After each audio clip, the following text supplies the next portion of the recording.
भगवान महादेव शिव और जगत जननी मां जगदम्बा के चरणों में नमन करते हुए शिव शक्ति धाम डाकना से मैं श्री पंचदश नाम जूना अखाड़े का महामंडलेश्वर यति नरसिंहानंद गिरी यूजीसी एक्ट 2026 ये जो वर्तमान केंद्रीय सरकार ने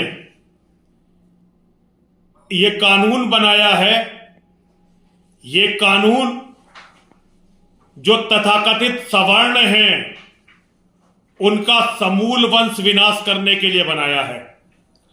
बहुत जल्दी इसके दुष्परिणाम दिखाई देने शुरू हो जाएंगे और बहुत सारे हमारे बैकवर्ड कास्ट के भाई और शेड्यूल कास्ट भाई, शेड्यूल ट्राइब भाई जो इसकी गंभीरता को नहीं समझ रहे हैं, वो ये सोच रहे हैं कि वो बच जाएंगे। उन्हें ये पता नहीं कि इस कानून का फायदा भारत में केवल मुसलमान उठाएंगे। पहले ये तथाकथित सवर्ण खत्म होंगे, उसके बाद बैकवर्ड क्लासेस का नंबर आएगा और उसके बाद नंबर आएगा इन तथाकथित जो ये हमारे दलित भाई हैं, इन सबका नंबर आएगा। मतलब हिंदुओं का एक एक करके नंबर आएगा। ये वोटों की राजनीति नहीं है। वोटों की राजनीति के लिए कोई भी अपने वोट बैंक पर इस तरह से आघात नहीं करता जिस तरह से वर्तमान सरकार ने किया है। ये कोई बहुत ही गहन षड्यंत्र है जो मुझे और आपको कभी भी पता नहीं चलेगा कि क्यों अचानक ये एक्ट बनाया गया और हम पर लाद दिया गया। और ये अचानक नहीं हुआ, इसकी तैयारी काफी पहले से चल रही थी, इसकी भूमिका बनाई गई और फिर ये एक्ट बनाया गया।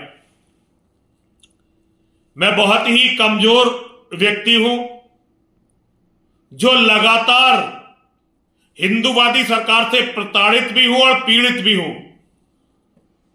मेरी कोई ताकत नहीं है और ना ही मेरी कोई बहुत बड़ी ऐसी फैन फॉलोइंग है, लेकिन फिर भी मैं अपने कर्तव्य को पूरा करूंगा। 23 फरवरी 2026, 23 जनवरी, क्षमा चाहता हूं, 23 जनवरी 2026 बसंत पंचमी का दिन, वीर हकीकत राय के बलिदान का दिन, मैं दिल्ली जंतर मंतर पर आमरण अनशन शुरू करूंगा।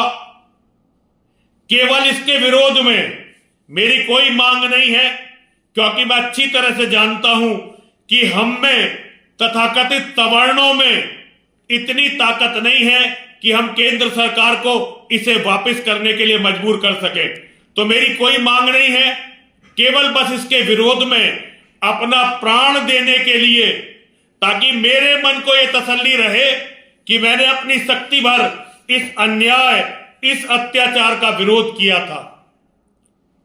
बाकी तो भैया बड़े बड़े इन तथाकथित सवर्ण जातियों के लोग जो सत्ताधारी पार्टी में हैं, जिन्होंने ये कानून हम पर थोपा है, भाई जब वो एक भी नहीं बोल रहे, एक भी राजनीतिक व्यक्ति हमारे साथ नहीं है, तो हमारी कोई ताकत नहीं है। लेकिन फिर भी मैं हार तो गया हूं, कोई इसमें बात नहीं है। इस्लाम ने नहीं, हमारे ही गद्दारों ने हमें हरा दिया है। प्रायश्चित करना चाहिए। मैं अपने प्राण दिल्ली के जंतर मंतर पर देकर इस भयंकर पाप का निदान करना चाहता हूं। मां और महादेव, हमारा भी थोड़ी भागीदारी सरकार को बनाने में थी। वो पाप पता नहीं कब हमारा पीछा छोड़ेगा, क्योंकि हिंदुओं के विनाश के सबसे बड़े पापी ये ही होंगे। मानव इतिहास के ये सबसे बड़े गद्दार होंगे। इनमें से किसी का भी वंश नहीं बचेगा। लेकिन ये गलती हमसे भी हुई है। 14 में और 17 में हमने भी इनकी सरकार के लिए प्रयास किया था, इनके साथ लगे थे, इनका साथ दिया था।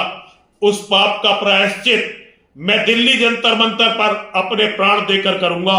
हर हर महादेव, हर हर महादेव, हर हर महादेव।